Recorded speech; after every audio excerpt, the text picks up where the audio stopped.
Welcome to Lunch and Learn, everybody. I'm Linda Brubaker, and I am a career transitions coach. And I say that because we're all looking for new careers. And a career can be a job, it can be your own business, it can be trying to figure out what you want to do next.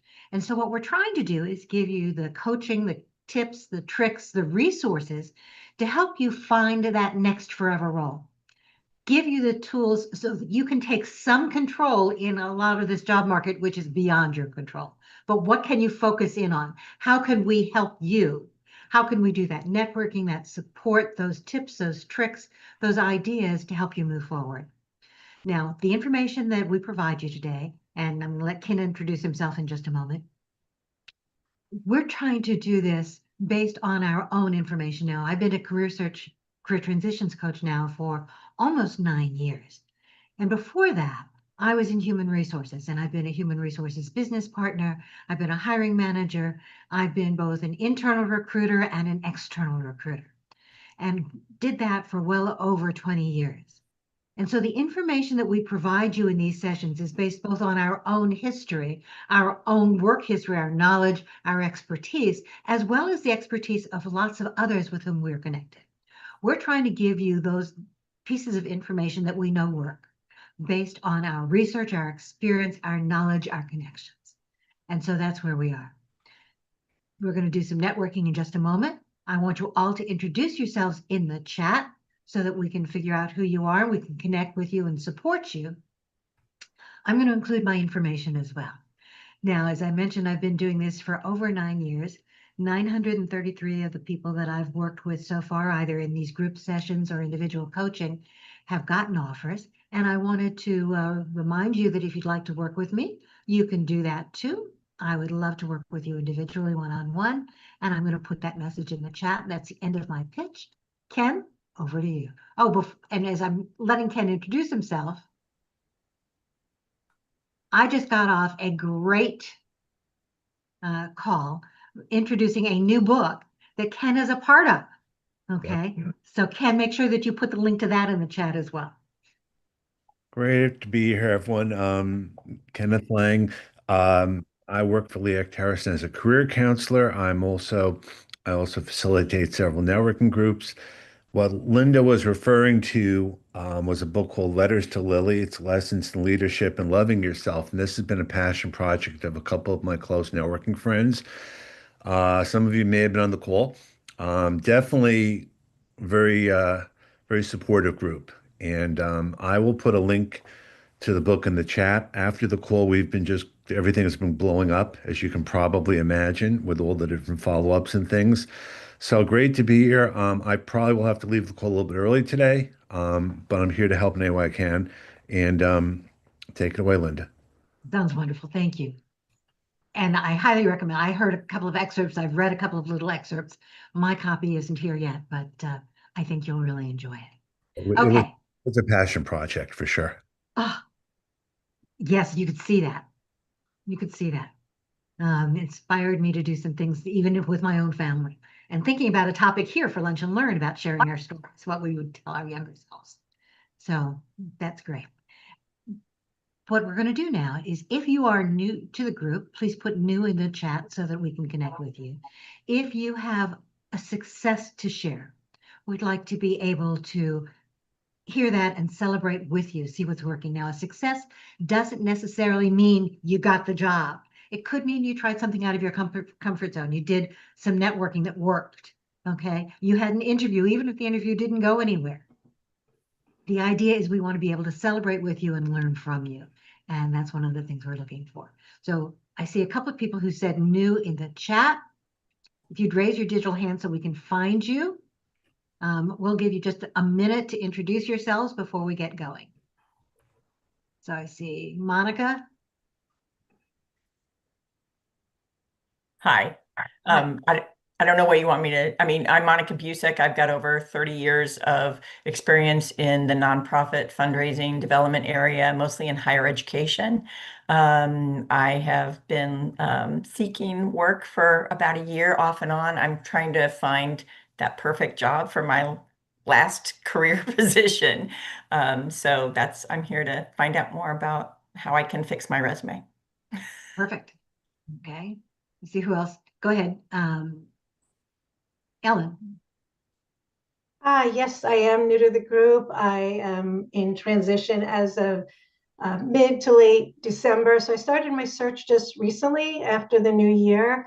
And, I've been through this before, and it's kind of like you lose your motivation because you've been here, you know what to do. So Oops. I'm, just trying to get motivated and pick up where I left off. And this time I'm going to be more bold and network a lot more. Sorry, hit the wrong button. Go I'm ahead. sorry. Please keep going. No, that was it. Perfect. Okay. Thank you. Welcome. We'll do whatever we can to help. Who else? There were a couple of other people who had their hands raised and okay.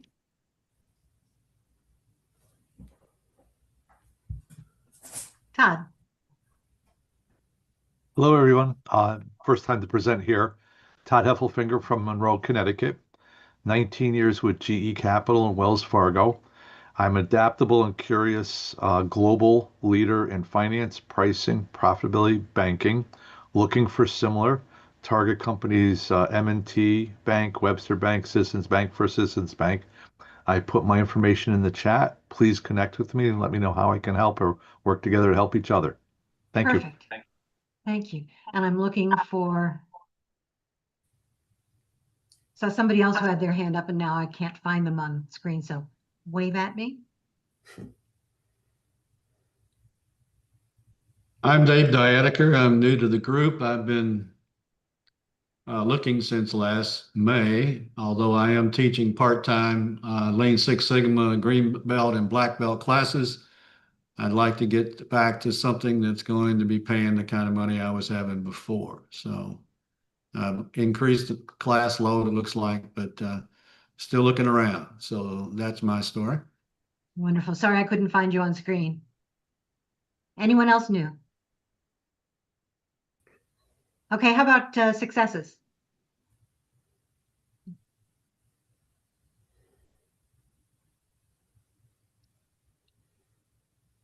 Okay. And Gary, do you want to introduce yourself as well? Okay, but go ahead. Brian.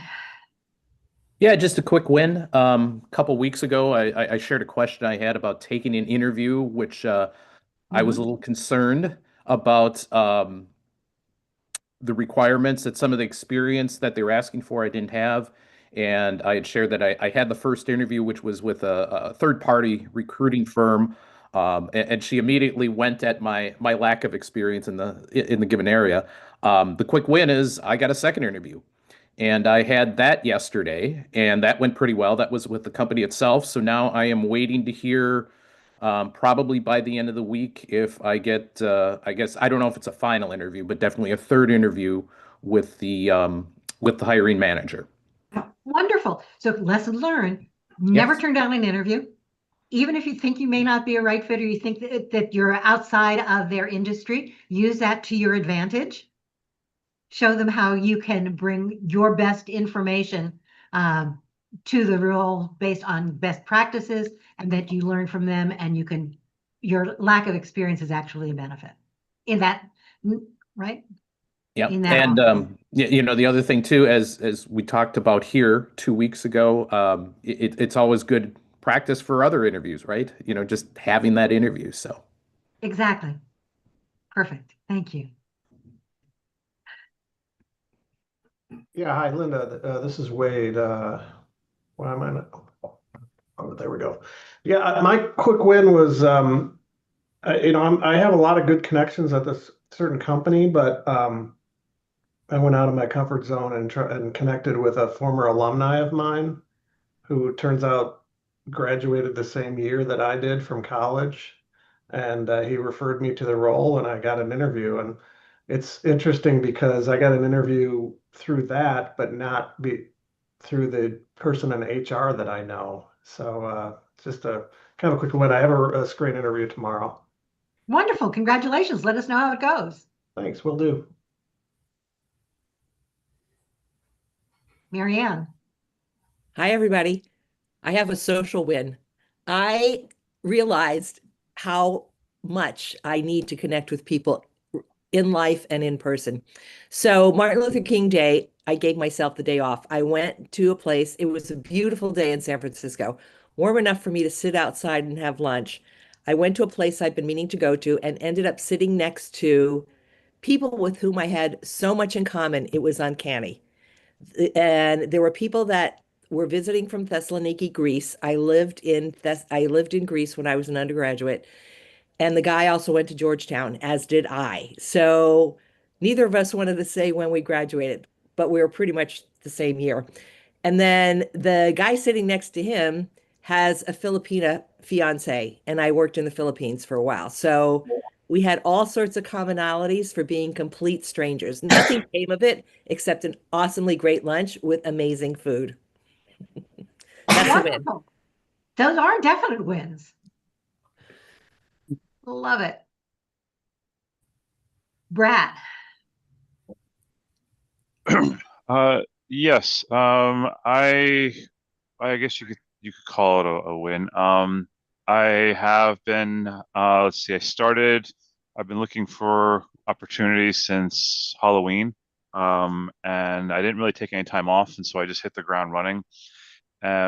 Since then I had a number of opportunities, but I didn't get selected for the first two. But I am in final stages with two roles right now that are relatively close to my home. And I'm also being considered for two remote roles.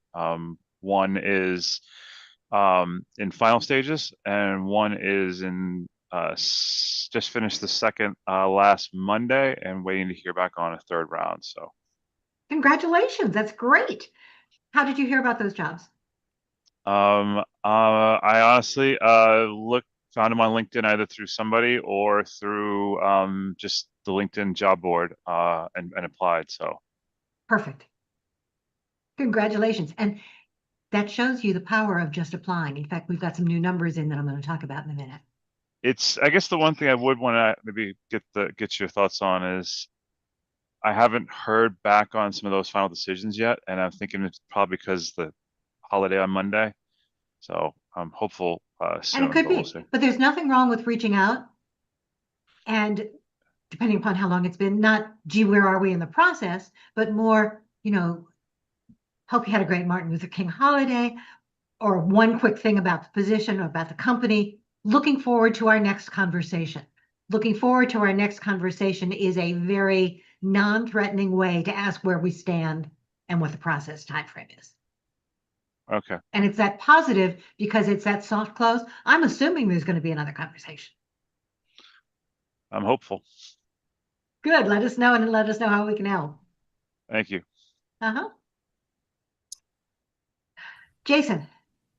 Hi, I actually, I don't recall if it was in last week's meeting or the week previous, but I did mention previously that I had been asked to interview and in turn did interview with a company, a global media entertainment company, for a higher level position on the corporate side, which I had never really thought that my career had lended itself to that level position. And I was kind of psychologically convinced on my own that it wasn't necessarily a great fit when I originally applied. And then the recruiter reached out and had a discussion. So the win was we actually had that discussion, and it resulted in a hard stop after a 30-minute call.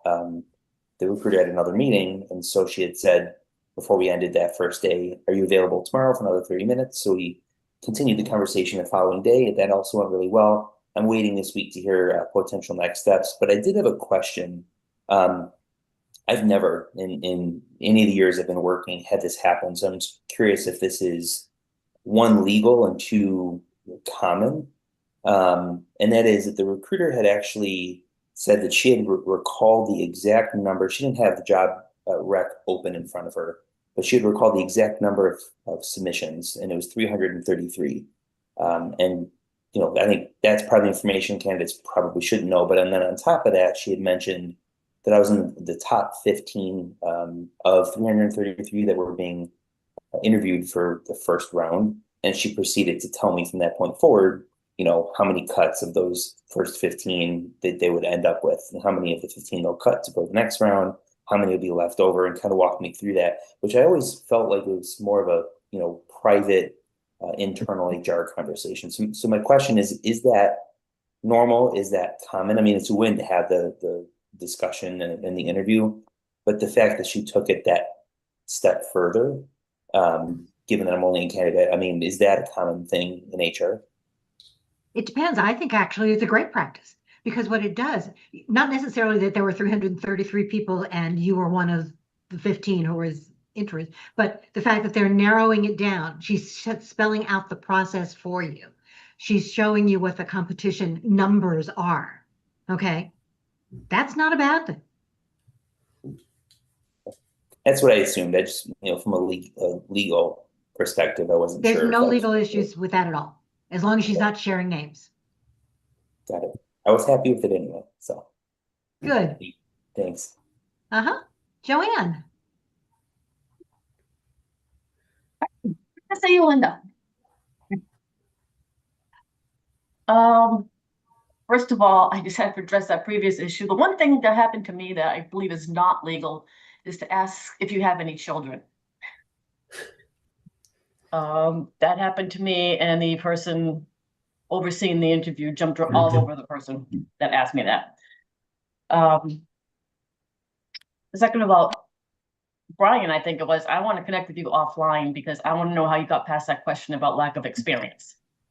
So we're actually going to do a whole lunch and learn about that because basically it's, if you meet 75% of the requirements for the job apply. The big issue I think that Brian was talking about, Joanne, was he didn't have industry experience. His experience, he has the experience, but not in that industry. And so what we do, transferable skills, but I don't have exactly any kind of industry. Yep. So the idea is to focus in on what you bring, show how what you've done elsewhere matches them. Okay. What you bring to them without focusing in on what the industry was to begin with. If they ask whether or not you had that industry experience, you're right. And that's a benefit because I'm bringing you the best practices from here. In addition to my experience doing X, Y, and Z, those accomplishments. And what I'm going to do is I'm going to come in without preconceived notions about how it works here, learn from you, and we'll build on that process together based on my expertise. Okay. And can I share a win that's not related to the job market or work? Yeah. My win is I got married in December. Congratulations. Thank you. I think that's great. I needed to go on my boyfriend's insurance, and we've been together over 20 years, so we figured, why not? It's time. I love it. Congratulations. That's definitely a win in my book. Michelle. My win is a little different. I guess I have to go a little bit more about me. So after 22 years of being a counselor and working in an employee assistance program, I decided to make a transition to pivot into human resources like employee experience, talent development, learning and development. I have so many resources from being a counselor, books and games and all that type stuff, like hundreds of books and games. And I had been fretting about what to do with them because it's not something you can take to Goodwill. This is needed to go to counselors. So I was like trying to figure out how to do it. And I happened to be on LinkedIn a couple of weekends ago, and one of my contacts announced that she got a job working in the county schools as a counselor. And I actually met her at a job fair when she was a vendor for another company. And so I reached out to her and I said, look, congratulations on your job. I have all these resources. I have pictures of things, and I can give, if you're interested, they're all yours for free 99. So she has agreed that she wants them. She goes, excellent resources. So it's helping me get rid of these things, but also, I guess, open up new opportunities to me by releasing the past. So So for me, that's a win. It is a win. I love it. Thank you. Anyone else? Okay. Joanne, did we answer your question about the kids or? Okay, not. I'm going to finish answering the comment in the comment in just a moment. By the way, as we're going through today, one of the things that makes this group valuable is the fact that we share our ideas and our recommendations, and it's not just congratulating each other, but if you found something that resonated with you, if you've got a nugget that you can take away, please post about it so that we can share it with other people as well. And in the comment section, don't just say, yes, that's great. Yes, I agree. Write a little thing so that you remember what that was all about, because we're going to post this chat in our private group, and other people reading it, or even you, may not understand, may not remember what it is you were referring to. So the chat becomes another method of not only keeping track, it becomes another way of advancing the conversations forward. And if for some reason we don't get to all the questions here, I will answer them either in our group or in a post or in another meeting here. Okay, so please do that. But I just wanted to bring up, this is Kim, and Yeah. I had been on an informational interview with somebody else from Hopeful Fridays, and they taught me a little bit about the Notebook LM and Banana that I didn't know I had for free. So watching how they were pulling this stuff together, how their own interview and just how they were utilizing it, because I use a lot of AI tools, she was so informative. And so I'm so excited. I just want to send that to other people too, to learn more about Notebook LM in Google and the Banana. So I'll just throw those two terms in here and just let people, I mean, some people may know about it, but it was an excellent AI tool that I'm going to start to learn how to pull things together and improve my job search. It was amazing. She had a podcast that got created from the information she dumped in there. It was just absolutely wonderful. All the things that she did and taking full access of that tool. So wonderful. So what I would do, Great. I'm going to ask for a favor. Put the information in the chat, but in addition, all in caps, would you put down topic for that? And maybe her name as a speaker, potential speaker, so that we can reach out to her and see whether we can't make something done. I'm always looking for topics and speakers. Yep. Good. No, thank you. Okay. Virginia. I had a good one that I wanted to share with you guys since we're. I don't know who that is. Can you hear me okay? Yes, but I have no idea who you are. Oh, I'm Virginia Cagle. Oh, sorry, Virginia. There you go. It's okay. So anyway, I wanted to share with you guys one really cool thing that you can do when you're applying for a job, right? And you have the interview questions in advance, okay? You can take those interview questions, you can put them into an AI. You can take your resume, put it into the AI. So upload your resume, upload the job description, upload the advanced interview questions. Those are 3 documents. And say, tell me how I should tailor my answers to these questions based on my resume and my experience. Guys, I'm just going to tell you, it came back with so much stuff for me, and it was specific to my role and, you know, building on my experience, that I literally memorized some of these questions verbatim so I could present that. And when I presented it, I sounded like it was coming right from me, but it was really nicely written from AI. Really works nicely. If you know the questions in advance, and if you know the job description and you have your resume, AI can do that for you. Takes a matter of seconds. That's it. Okay. So we're seeing a lot more use of AI in a lot of different ways, but just be careful, because one of the things with AI is that if you're using it, other people are as well. And so you sound the same. I want to make sure that whatever you're doing really looks and sounds like you. That's one of the things that's really important. From the other side of the desk, we know a lot of this. It needs to be you all the way around. Okay. Alexander, last question, and then let's get to the topic. It's not really a question, but I just wanted Okay. to say that there's also a good tool that I found out about. It's called Big Interview. It's offered, at least through, like, I saw it through the Maryland Workforce Exchange. I don't know if like every state has it, but it allows you to essentially do interview practice. Like, they'll be like questions you can choose from, different levels, and I think by industry. And then when you give your answer, the AI will rate it and will tell you exactly how you can improve it, or what you can like what you did well. So I thought it was a very good tool. Absolutely. So add those things into the chat. There are so many different tools out there. There are also a number of us who will do live interview practice with you, giving you that feedback directly from the standpoint of what we're listening to.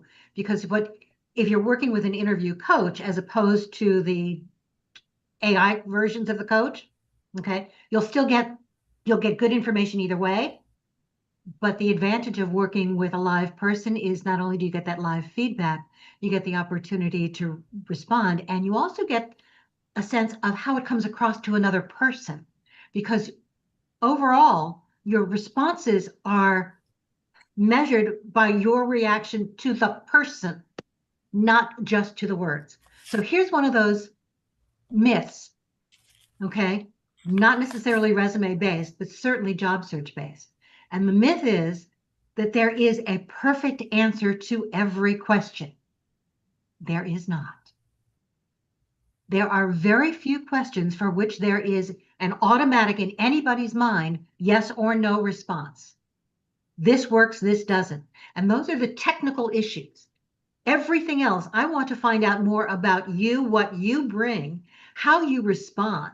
And so one of the things with an interview is that as we're talking about how do I evaluate that interview, I'm really evaluating it more on how you respond, what you bring to me, how you adapt to my situation, rather than on the exact words. Practicing in advance absolutely works. Please do. Please do not memorize your answers. We can tell.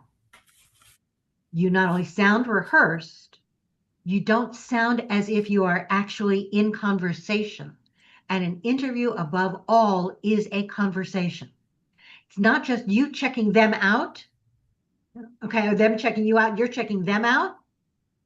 The more you can generate that conversation, which you can't do with a memorized response, the more you respond to what they're responding to, the more likely I am to say, this person really gets me, gets our organization, we're likely to move forward. So just food for thought. Okay. Oh, the other thing that if you are working with the AI tools, and again, they're great, and we'll talk more about AI tools continually as we move forward. Remember that AI is an idea generator. Never, I very rarely say never, ever. Never, ever, okay? Use AI to substitute for you and your voice. Always idea generator. It not only has to be your voice. Remember that on the job, you're not going to be sitting there pulling things into AI to come up with a response. On the fly, you need to be able to give me your responses, know how to respond. The AI is your research tool, idea generator, but the rest of it has to be you. Okay. Interview support group. Perfect. All right. So let's talk resumes and resume myths. And by the way, if you have a resume that you're interested in us taking a quick look at, make sure you have it on your desktop so you can pull it up. We're not going to be able to get to everybody, but we'll do our best to get to as many people as we have. Oh, and by the way, since I had Ken put in the information about Letters to Lily, for which he's a contributor, I'm going to put in information about another book to which I'm a contributor that's actually coming out next Tuesday.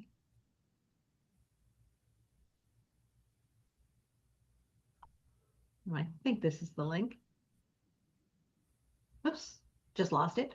I'll see if I can find it as we're going forward. There we go.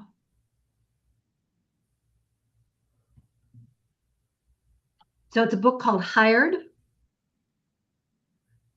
Hired 3 Every Employment Method Out There. There we go. It's up for pre-order right now. It will actually be sold for one day only for 99 cents in a digital version. So if you pre-order it now, you'll get that in your account on January 27th. But we're also going to be doing a lot of publication to get it out there. There were a number of people who were asked to contribute something to talk about some of the tips, the tricks, what we're seeing in the market, what works. My section is actually on using the green banner and telling people that you're open to work. So I have no idea even what page it's on yet, because I haven't gotten my copy. But apparently Al sent it to the wrong address. Or said he sent me a message this morning and said that my copy is coming in on Monday because he did something wrong. In any event, well, I think we'll see what happens, but then we're going to see what's going on. But it's a great opportunity, I think, to learn from lots of different people. I think there were well over 20 different contributors.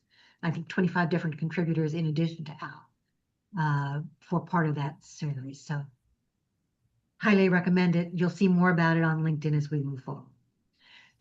So let's talk resume myths. What are some of the resume myths, things that you've heard work and don't work, the things that everybody has to do? Okay, and as again, if you've got a resume that you'd like us to take a look at, to comment on, please let us know. So myth number 1. Go ahead. Who's saying? I say myth number 1. This is Kim. I would say myth number 1 is you don't change your resume. Yeah. Myth number 1. Yep. Okay.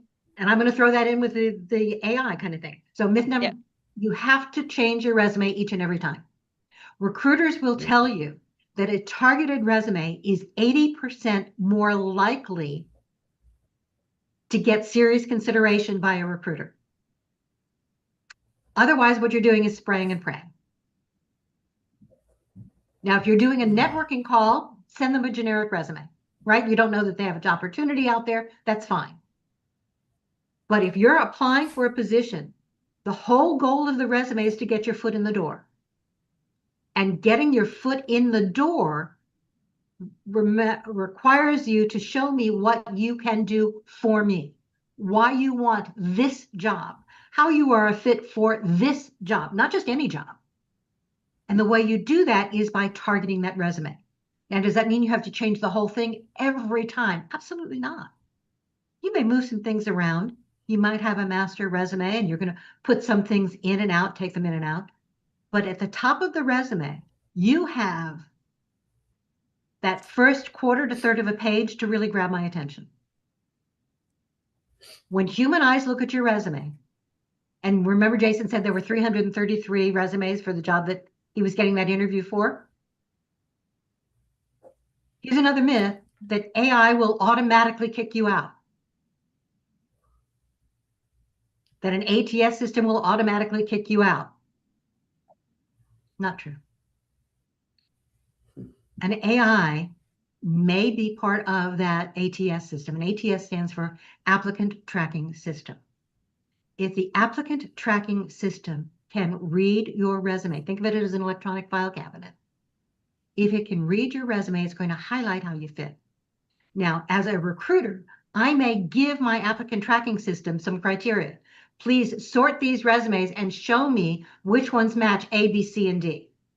But that's me saying, please do that. There may be what are called knockout questions.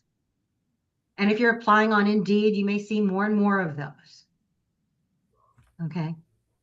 Do you have X number of years of this? If not, don't continue. It doesn't make any sense. So yes, are those automatic knockout questions? They could be. But for the most part, what AI is used for, at least now, is to parse your resume to make sure that it can read it. It can find those keywords that I, the recruiter, tell it to look for, and then sort them. One of the things I actually like about all of the applicant tracking systems I've ever used is that when I put it in when I'm sorting my resumes, it's as if I had asked it to put things into a yellow highlighter. It will find those keywords that I'm asking it to find and show them to me on screen. Show me where they are. That's what the applicant tracking system is for. A good recruiter, okay, and yes, they're all overworked, but a good recruiter will take a look at your resume if you match that initial look, and especially if you get it in within the first day or two. The longer you wait, the less likely I am to go through all 333 of those resumes. Because I've already got some I want to take a look at. But what that also means is that you need to, at the very top of your resume, you need to highlight, make it easy, not just for the machines. As long as it's a plain, simple, dull, boring format, the machine can read it. The machine doesn't like text boxes. The machine doesn't like icons. It doesn't like tables. It doesn't like columns. Neither do I. So think about how you can format your resume in a very plain, simple, dull, boring format, so that not only the machine can read it, but that I can read it. So when you're putting your resume format together, you're doing it not just for the machine, you're doing it for what I call the dummy on my side of the desk or the screen. If you have a pad in addition to your computer, look at how that resume reads on your pad. Because many of us are doing it that way. We're also finding some recruiters are doing that initial glance on their phones. Those columns, those text boxes, I can't read those on my phone. If I can't see what I need to see in the first 2 to 9 seconds, I'm going to move on to the next and put you at the bottom of the pile. That doesn't mean I won't get there, but you're not going to be the first one I'm going to take a look at. So at the very top of your resume, here's where that customization comes in. You want to make sure that what you're doing at the very top of the resume makes it easy for me not only to find you, but to see how you match my job.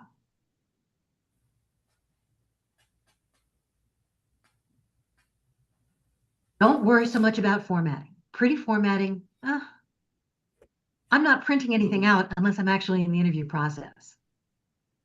You can always bring a pretty resume with you if you want to, if you're actually doing that. But in front of me, just to do that initial screening, plain, dull, boring works. David, you had a question. Yeah, so it's the first 2 to 3 seconds. That would mean, at least to me, that it's the summary and skills sections where you would make any changes for a given job. Yes.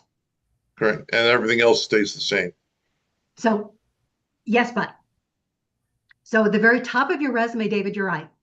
I want to see your skills, your expertise related to this job only.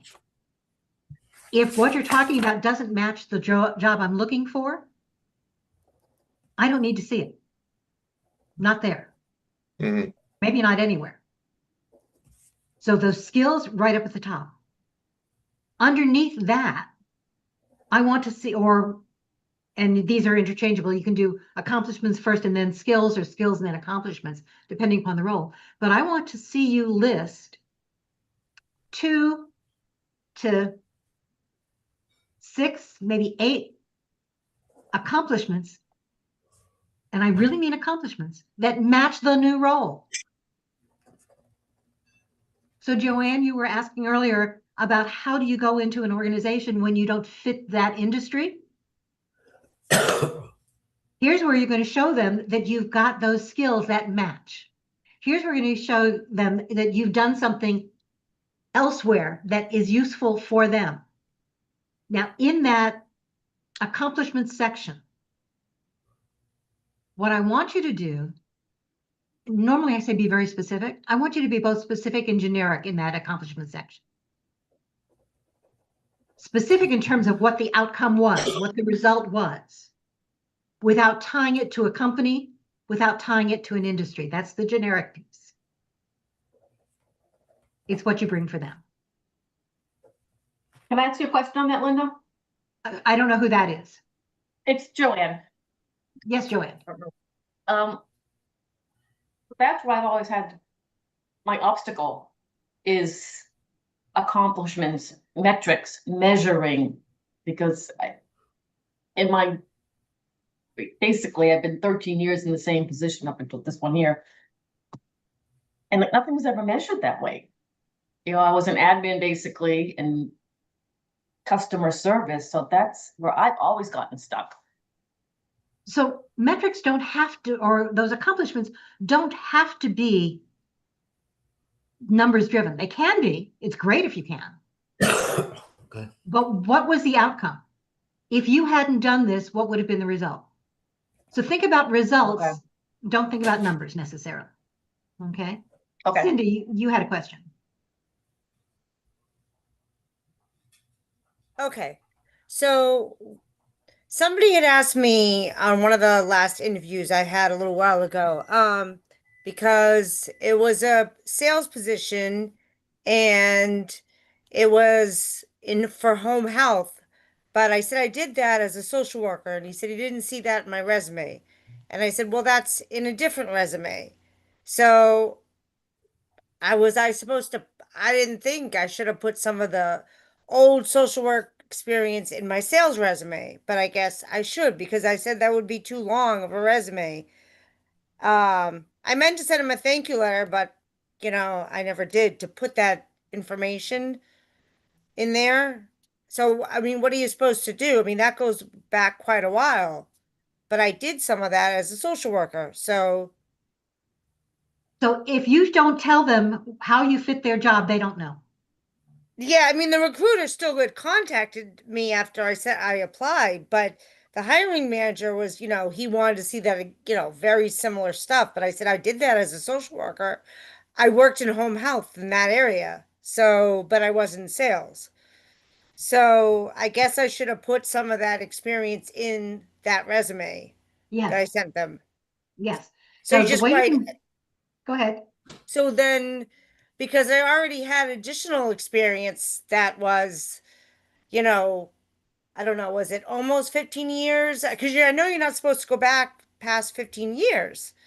And I think I did some of that within 15 years, but then there was other experience and it would make the resume too long. So then. Okay. So you're right. We really only want to see the first 15 years of experience right now, or the last 15 years of experience. But Right. here's the way that you handle that. Okay. After you finished going through that experience, add a new section called additional related experience. Yeah, I wrote that down. I already Okay. have that too. Okay. So what you do in that section is all you have to do is list the name of the company and the title. Okay. It does not have to be every company that you worked for. Okay. List the name of the company and the title. Right.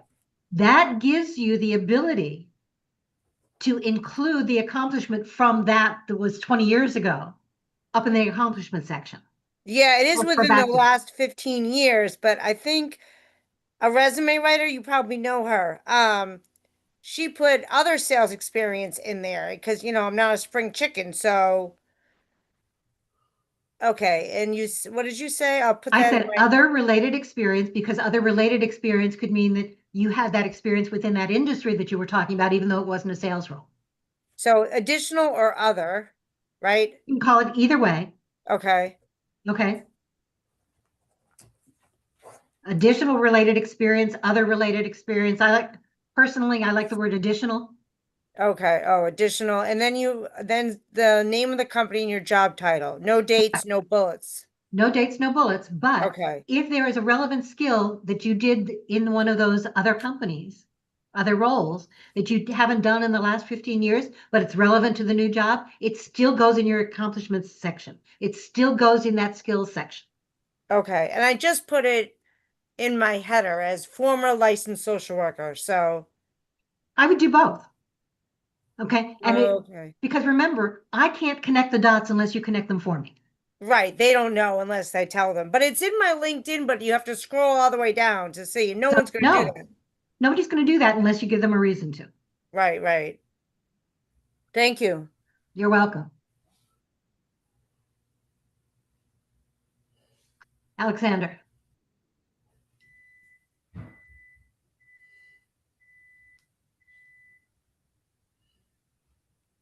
Sorry, I was trying to get my mouse to work.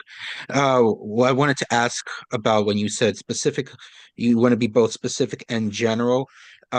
If you're in a particular industry, like a nonprofit organization, and I spoke with my supervisor about this. I wanted to ask her, but if we're talking about like increasing, how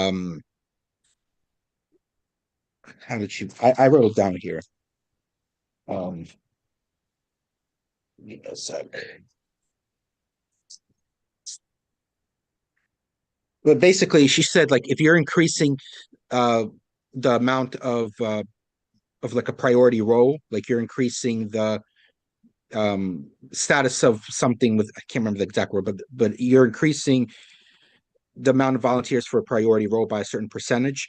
Do you need to specifically say what those priority roles are, or can you leave it as a general thing? You can leave it generic unless those priority roles are the same things they're going to be looking for here. Oh, for the other company. Okay. Remember, you need to be able to connect the dots. We don't know what's in your head. We want to make sure that what we're seeing is something that relates to what you can do. The whole idea of a resume, what can you do for us? Not what everything you've ever done. Your resume is not a history lesson. Yes, you've got that history in terms of your experience, but that top part of the resume, and even the bullets you're putting in underneath those individual jobs, are based on what you can do for me. So let's talk about some of those bullets for the jobs too. Let's talk about the fact that even for a lot of the resume points, you want to make sure that you are listing not tasks, you're listing results. If what you're listing is tasks, then you're just putting in your job description. That tells me what you were supposed to do, not what you actually did. Can I ask a quick follow-up kind of question? Very quick, and then let's get to somebody else. Go ahead, Alexander. All right. So the way they have it, like where I volunteer so far, they don't break it down by individual stats because it's kind of like a recruiter role. So it's like all of us combined like together. So I said something along the lines of like helped organization increase, help the organization convert 19% of volunteers. Would that be sufficient, or is that statistic even? I don't even know if that statistic is even large enough to even mention. It depends. Any statistic is good. But that type of wording, would it be all right? Like if I said help the organization, I don't. 19%. What did you do to do that? So what I would say would be increased volunteer activity by 15%. Lead with the result. Helped could be anything from you were the person who answered the phone and had nothing to do with it. I want to know what your role was. So what specifically I did? Yes. Or you could be part of the group and that's okay. You assisted with it, but what was the activity that you actually did? Like onboarding. Yep. Like onboarding. Okay. Okay. So I've got one volunteer to show his resume in just a moment. So, okay. Okay, show mine. Nope. Somebody else first, Alexander. Okay, only because we've got other people who want to talk as well. Okay. So now when you get your resume ready to share, if you're willing to do that, and I'm willing to go a little later. So when we put your resume up on the screen, okay, I'd like you to be able to put it up, Carl, so that that's the first one. You need to be able to put it up, scroll past your contact information. I'm posting these on YouTube, and YouTube has gotten very nasty about allowing us to post anything if somebody can be identified, if their written identification is there. Okay, so scroll past your contact information. Perfect. All right. So let me give you a couple of quick questions to start with. By the way, in terms of that contact information, no header. Put your contact information in, make sure that it is that they are clickable links. You want your name, you want your email address, your phone number, your LinkedIn URL. I want, in terms of an address, I don't want a street address. All I want is city, state, zip. When you're putting your information out there, okay, as I said, clickable links for email, clickable links for URL. People will look at your LinkedIn profile. They may just do a quick glance at your resume and then do LinkedIn. They may do LinkedIn first and then resume. We don't know necessarily the order. We know that they're doing both. But no header. Second, a lot of people like to put their contact information and they'll identify, here's my email, so email and then list it, phone number and then list it. Don't do that. Don't put an icon. Don't list what it is. Give the person on the other side of the desk or the screen some credit for knowing what it is. It makes you look older and out of date. So just put in the information. Instead of separating it with the PIP, that vertical line in between points of information, my recommendation instead is spaces.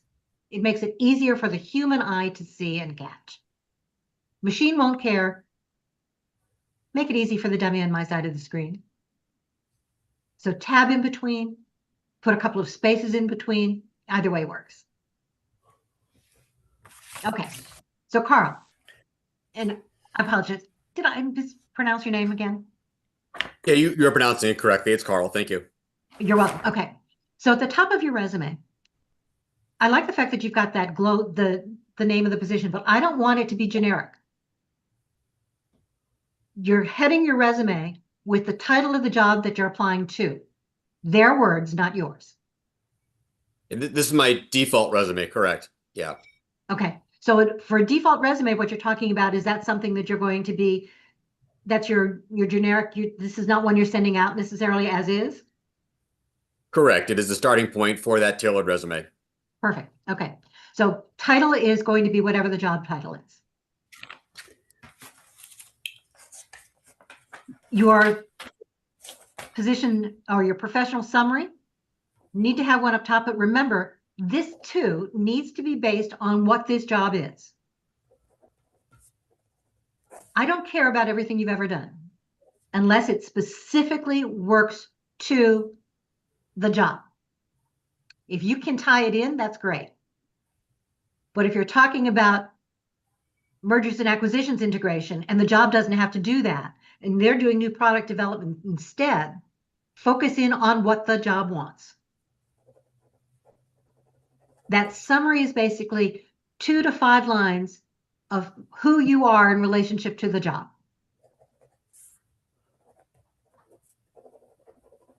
Okay.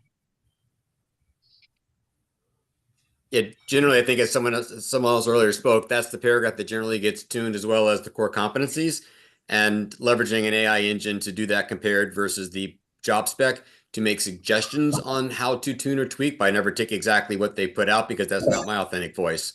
Exactly right. These 2 sections are the ones that are most customized and tailored, along with the introductory title there at the top. And the accomplishments. So keep going. So one of the things that I like about what you've done here, okay, in terms of those core competencies, is and you're missing a section, by the way, Carl. So I like the fact that you're tabbing them across the page. We like things in threes. Things in threes psychologically are appealing. Putting them this way as opposed, and I'm hoping this is not a table. No. Okay. It helps to direct the eye. Use their words, their terms, their language. So when you say you're financial and data-driven management, I have no idea what that means.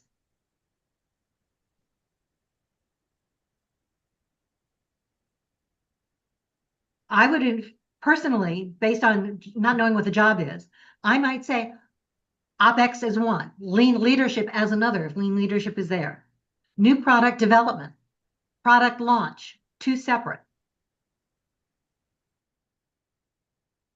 You want anywhere from 6 to 18 of those terms.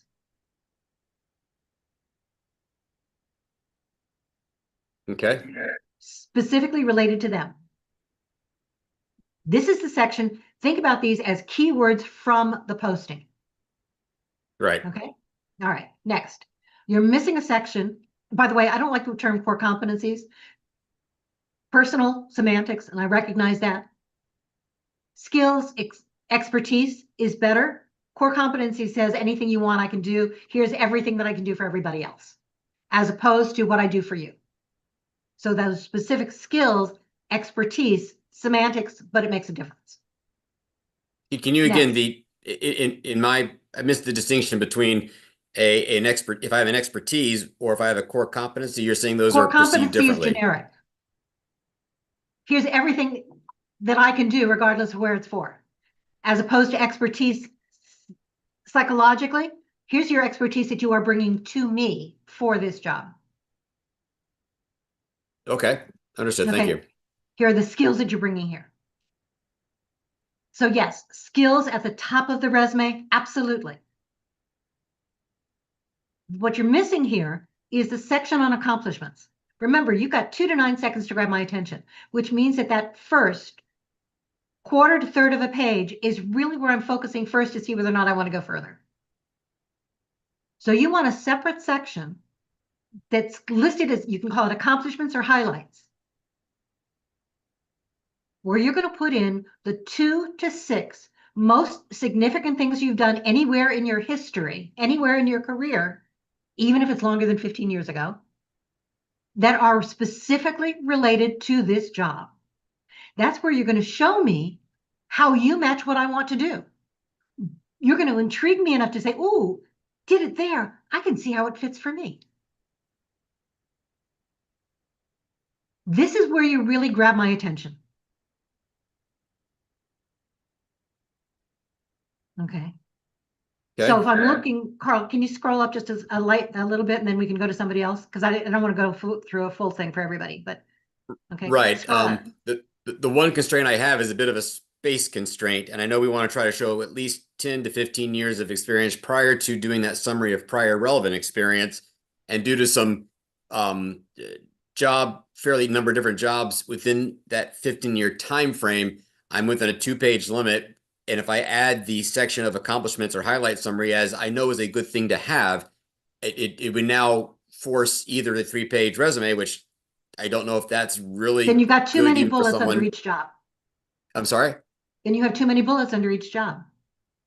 Or That's why I maybe, said scroll up a little yeah, bit. I mean, just to page 2, nothing exceeds more than 5, I think, per, except maybe my most important job. And then But some coming of those, to, okay. So some of those can go up in the accomplishments section in addition, or take them out of where they are in the job, okay, put them in the accomplishment section. If you're burying the lead, basically, you're burying it in the job, I may not find it. More importantly, if you're burying it in the job, I may only, again, psychologically, see it in that role as opposed to in mine. okay, I see the merits of that approach. I'm just was, again, the detailed job experience goes down about 15 years, maybe 16 years now. I'm sorry, not 10, 11 years.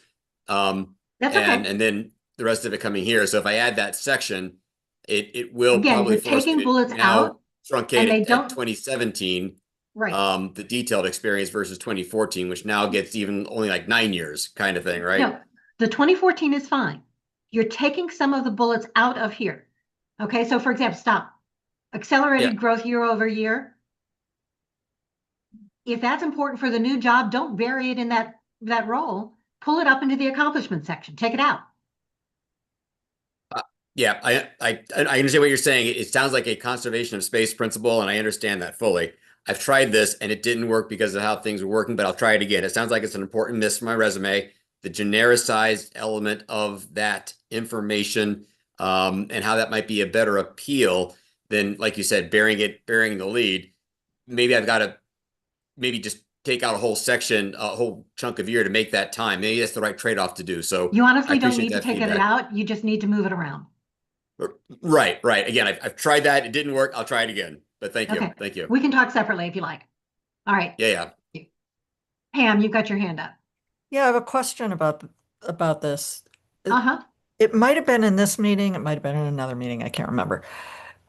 Somebody had mentioned it doesn't actually matter anymore if your resume is over 2 pages because it's all going to be electronic. It's not like they're holding 2 pages of, You're right. It doesn't even show up.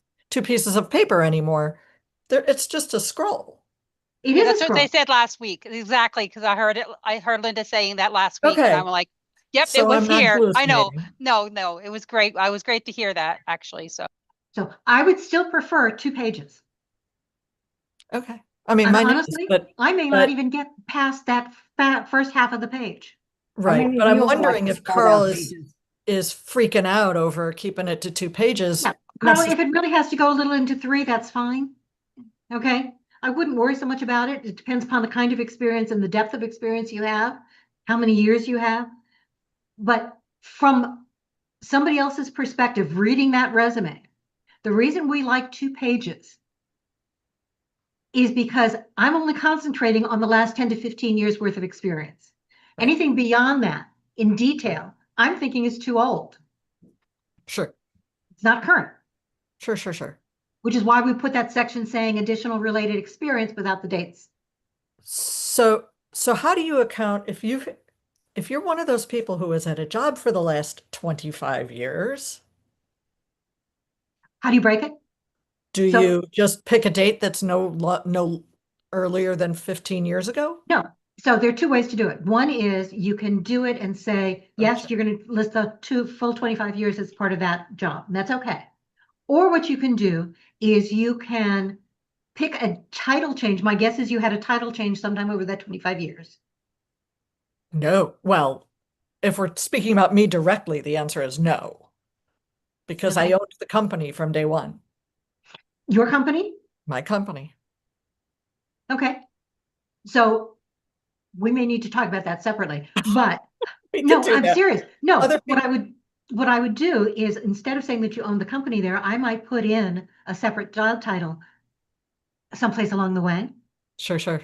Even though it's your company. So that you can put that link. The other thing is you can say, we can talk later put it about there for the title, whatever the title was, and then still list the 15 to 25 years. The bottom say additional related experience, same name of the company. Okay. For additional area. Okay. Okay. TJ. Thanks. Hello. Let me share my screen. Oh, you're going to share your screen? Okay, with your resume? Okay. I was given some advice last night. You see, I've got all of this is my current working copy, but a lot of this is customer service that's really not going to be related to what I'm doing. Should I try to merge this all together? Because this was all basically with the same contract group. Should I merge that all together? Would I get a benefit from that?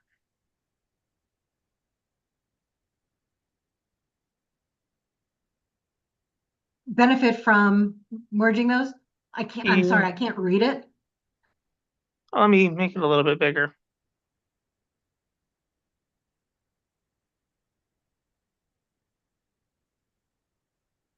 Okay. Try to make it larger for you. So again, don't worry so much. TJ, one of the things that I can see without even making it larger, you have too many lines of information about what the job is before you talk about what you did. Okay. If you're putting any information about the job itself before you're adding bullets, it should be no longer than 1 to 2 lines. And what that really is what the company did what its size is, because that's the only thing that might be relevant in terms of me making a difference in terms of the area. I don't want to know your tasks anywhere. I don't want to know what you were responsible for. In fact, if you have the word responsible in your resume anywhere, take it out. Okay.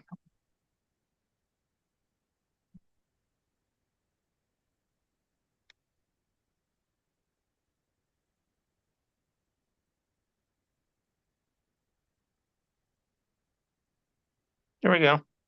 All right. So where you've got all of this information, I don't want to know that you provided this. Tell me what the organization does and one word. The rest of it, if it's bullets, it's bullets. I'm reading the bullets. The Okay. machine's going to read it all. But remember, dummy my side of the desk or the screen. Your goal is not to make me see you in your old role. Your goal is to make me see you in my role. Okay. So shorten that up and make it more. And that should help with the length too. Mm-hmm. Okay. By the way, can you keep this up for 1 minute? So when we're talking about some of the changes that have happened recently, initially when we said we would do resumes, we would take out these lines that go across the page. You can leave them in now. It's a good way of breaking it up. I'm still not a big believer in color, but if you want to include a little bit of color just to highlight something, you can. But remember, if I'm printing it out, I'm printing it out in black and white. So look at it in black and white without the color as well, just to see how it might look. The days of saying you have to have this fancy looking resume because it's in this pile and that's what's going to stand out are gone. You're making it easy for me to read on screen. Okay. Thanks, TJ. Can you stop sharing now? Yep. Other questions?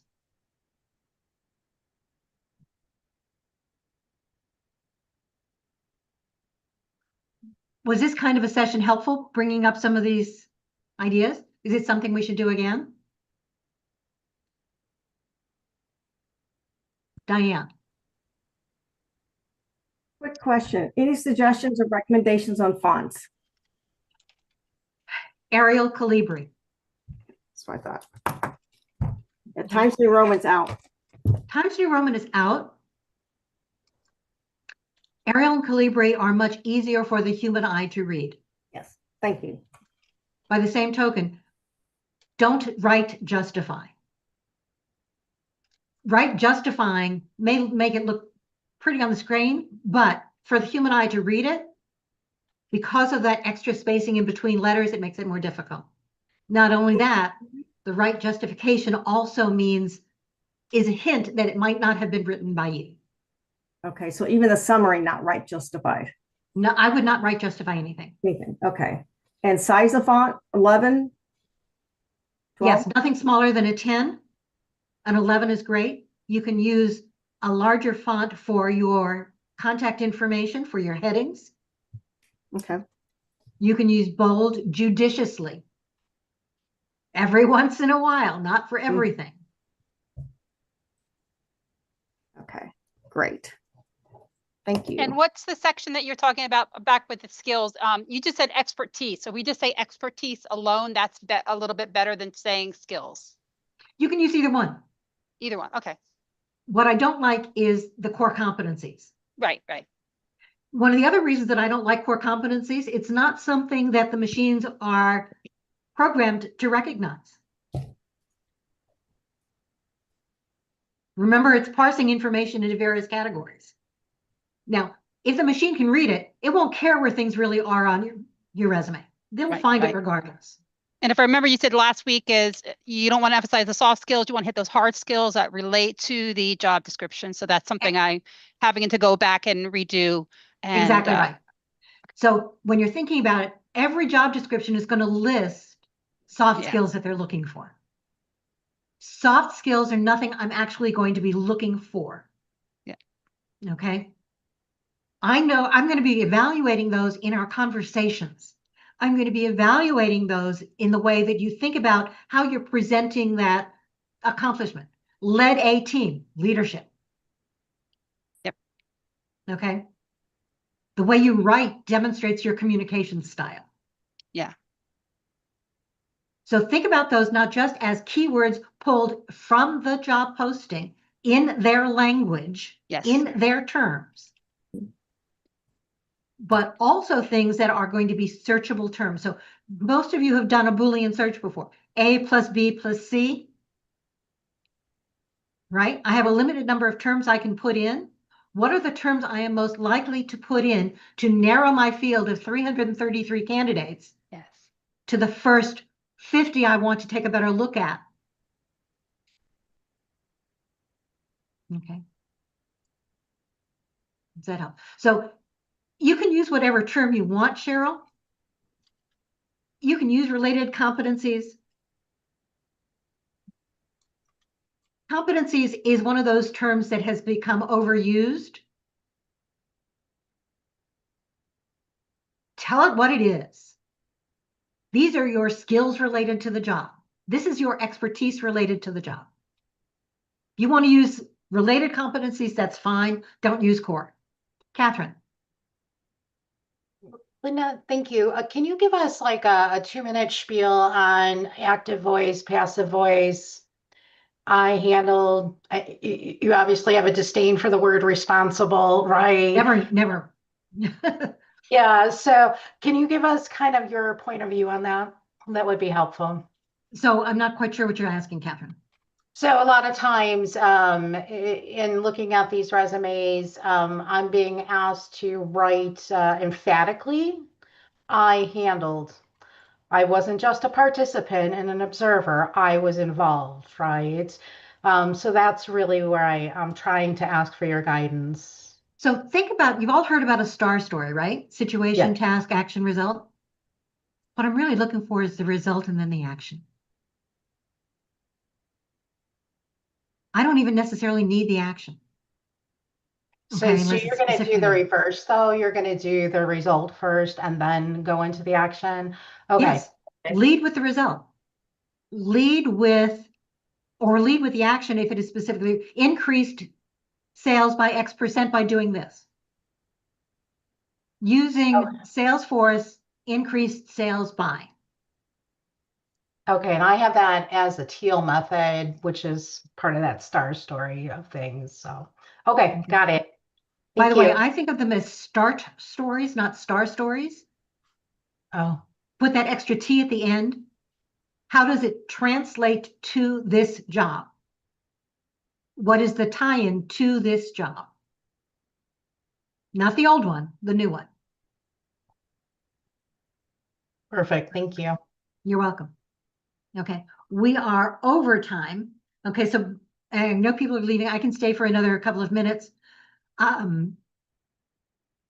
Before you all leave, I will remind you that I will put the chat into our private group. So if you haven't joined it, make sure that you do. Also remember to copy the chat yourself. What I recommend is that you take the chat and you copy it. Here's a good use for ChatGPT. Put it into ChatGPT. Ask it to pull some of the bullet points that you saw. Okay, I'm going to do that with some, not just this, but with the transcript of the conversation. I'm glad you enjoyed it, Diane. I hope you picked up some good tips. Okay. So we do these kinds of sessions often, and I'm hearing, or at least looking at the chat, and I apologize that I haven't been able to see everything in the chat. I will follow up with some of those conversations afterwards. But remember, okay, that we can ask additional questions. You can ask them here. You can ask them in the chat. You can ask them in me. You can DM me. Make sure that you're doing it. But if this session was useful in terms of the resumes, next time I'd like to spend more time on the, if we do this again, I'd like to spend more time on the actual resumes rather than on some of the other questions. Okay. Anything else before we leave? Thank you. Okay. I will have this up, it will be up on YouTube. Okay, it should be up on YouTube now. I'm going to turn off that recording as we go.